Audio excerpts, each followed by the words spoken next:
So the next player being linked to the Cincinnati Bengals is actually Jamel Dean. Now, what's funny about Jamel Dean is that I feel like at this point, Tampa Bay Buccaneers, because they're negative $53 million in cap hits right now, their team is pretty much a garage sale. So everyone who, currently is on their team is going to be leaving. So this is going to be a really interesting free agent. You might say this, right? It's because he was a third-round pick in 2019, okay? He played his whole entire rookie contract, obviously. No fifth-year option because he's a third-round pick, right? So he is now currently up in the air for anyone to sign. 2 interceptions, 1-2-2, so pretty decent career so far. I mean, like I said before, he's not going to be a top 5 cornerback, but he's definitely still a top 20, top 25. Should Cincinnati go after him? So, if you go after him, right, you're getting rid of Eli Apple, right, obviously. You have Cheeto. You have Cam Taylor-Britt. You have Mike Hilton. And he would be the number 4 corner. This would solidify your secondary at the cornerback position pretty dang nicely, right? It's almost to a point where I would say you wouldn't be taking anyone in the draft at corner. Because this would solidify your positions. It interests me. You bring back Von Bell. You got Dax Hill. If Dax Hill ends up becoming, something special.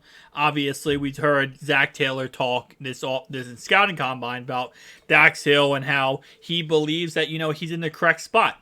He might not be ready to be a starter, but he's in a spot where we like him, right? So, maybe you go into free agency and you get another free safety, kind of replace Jesse Bates. It's going to be hard to replace Jesse Bates. Maybe you figure it out, right?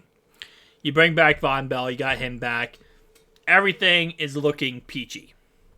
Then you can really focus on, in this draft, to bring back Jermaine Pratt, Trey Flowers, obviously. You really focus in this draft on one set thing. The offensive line. And that's pretty much it. Obviously, and also a pass rusher. Offensive line and pass rusher in this draft. That could work out. And also tight end. See, there's 3 positions. I always forget the 3rd position. But you don't really worry about secondary too much, right? Maybe you get a safety in this draft too. Right? To kind of help out for the lack of Jesse Bates. I would not mind this signing. So far in all these videos, I've talked about the Bengals being linked to certain free agents and the Bengals possibly signing a free agent here, there, whatever. I've said for the most part, I think I've really kept my ground on a lot of these guys. While yes, they look cool and look like they'd be good options, I don't really like them too much. For one thing or another, it's just simply not my cup of tea. I think he'd be a really solid quarterback for you guys. And especially that cornerback number 4, he would just solidify the secondary. And if, let's say, for example, and I truly do believe this, you could probably bring back Eli Apple for almost league minimum because nobody else wants him.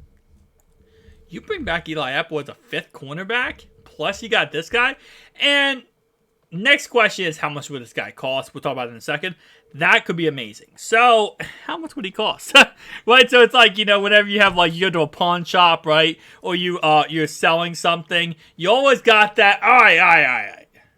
Everything looks good. Everything feel good. We're all happy. We're all excited.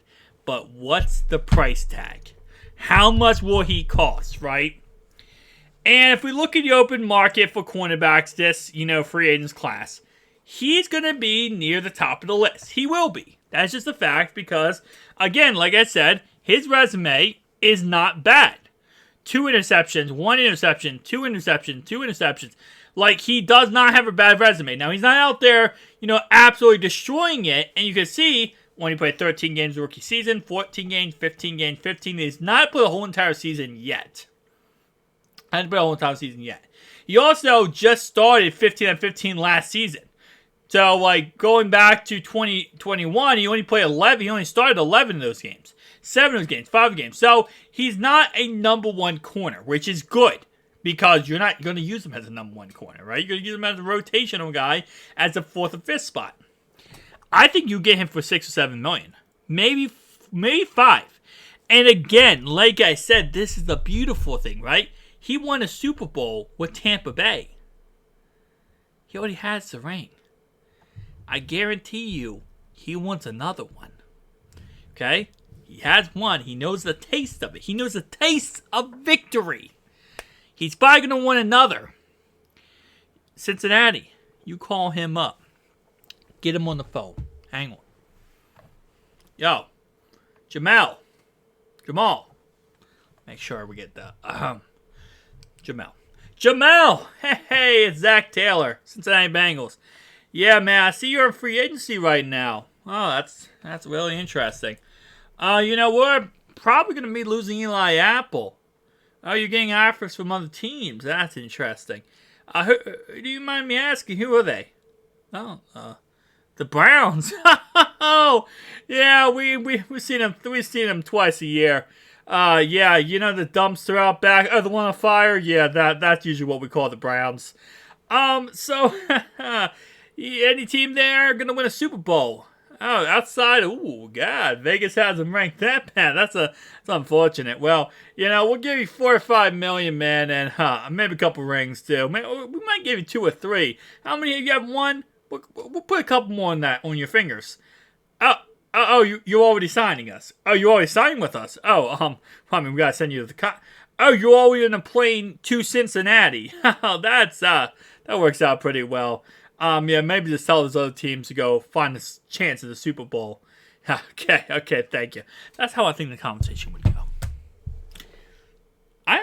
I like this. I like this signing. I think this signing would be a pretty solid signing, and I could see this working out pretty well for Cincinnati. I don't think he's going to cost an arm and a leg. This is the one free agent we're talking about that I don't have to say he's going to cost an arm and a leg. I kind of like that. Guys, tell me down below your thoughts and opinions. I'm definitely interested in hearing your thoughts and opinions down below.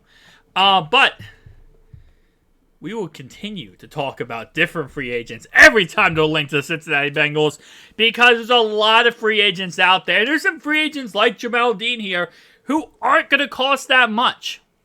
And that's more than its weight in gold, is when they don't cost an arm and a leg, like Jalen Ramsey, like Darren Waller, that we can actually, realistically discuss. Again, like I said, there's a lot of free agents out there who we can say, hey, listen, the Bengals could go get this guy. In a perfect world where salary cap didn't exist and you didn't have to re-sign Joe Burrow to an extension, and also some other players, then yes, realistically speaking, there's always a chance. But with everything being considered, it is what it is. Jamel Dean, welcome to Cincinnati. Thank you guys for watching. I'll see you guys in the next one. Peace out.